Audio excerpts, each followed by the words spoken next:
If you've ever thought you had commitment issues, this is for you. In past years, as I traveled to different places, settling for a bit and then gathering my things to take off again, I wondered if there was something in me that was afraid to stay. Was there something great for me where I was, but some part of me felt like I didn't deserve it? Was I just making things more difficult for myself by not following the norm? Now, I know more clearly, it's not that I can't commit.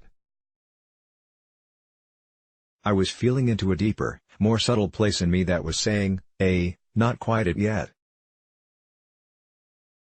You can stay if you want, you'll be safe and all, but you're not gonna get that wow you know is waiting if you dive into the unknown. Lean into it. There's another side, another story than the one you know. It's where your knowing and your experience end. Once you approach that line, feel it. Feel its permeable nature, its translucence. It is not a wall, but a bridge. Begin to lean into that unknowing. Begin to cultivate within you that strength to loosen your grip on what you've always known, and begin to flirt with possibility. Let it envelop you as you smile back with gratitude and appreciation at all of what was and what has been, all that has shaped you into the beautiful masterpiece you are in this very moment. No, it's not that I have been afraid of commitment, like many people so casually and culturally refer to it as. We know. Although it might not be obvious to us in the moment, we know when there is something else for us, something that is better suited to contain the space for our growth. It's up to us, though, to discern, is it our tendency to run away when things get real? Or is it our tendency to stay and endure an unpleasant situation for too long because we've been afraid to move? Are we being invited to play bigger, by learning to stay when we normally would run? Or is it in service of our growth to make a big move into some uncharted territory? For me, I had been familiar with staying, which slyly progresses into stagnation, if not identified quickly enough.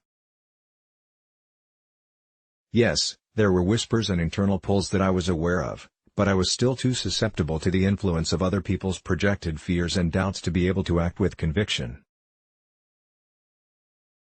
I still depended on their feedback, which came in the form of concealed disapproval, as I loosely laid out the path I was still formulating in my mind.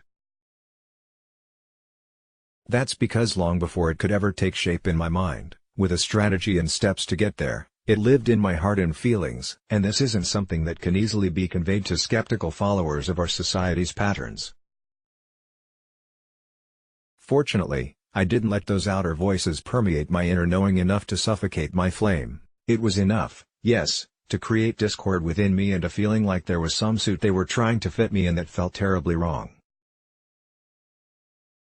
Thank you, that discord was enough for me to say, enough. I don't want your ideas anymore. I'm going after mine. My heart began to flutter and wake up, as if to say, this is you. This is your time to break through the veil and show them who you really are. You've had this in you all along.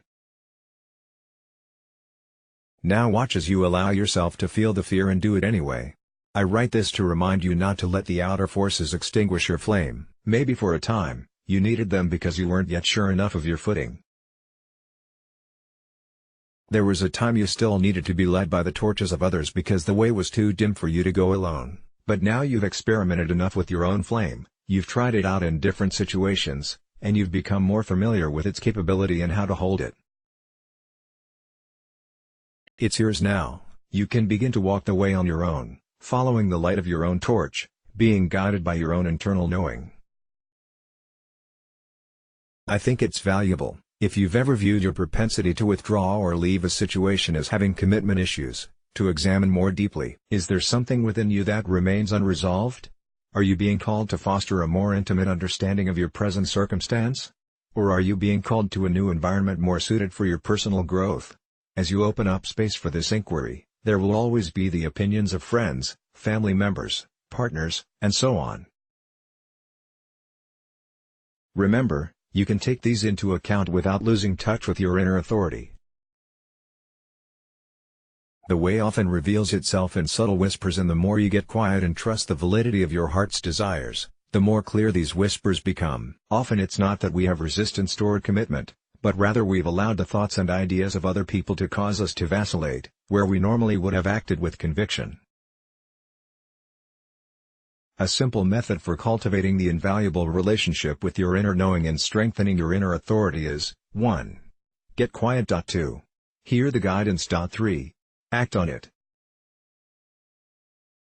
Whether your journey involves staying or going, it's a worthy ride. Happy travels, my friend. Let's block ads. Why?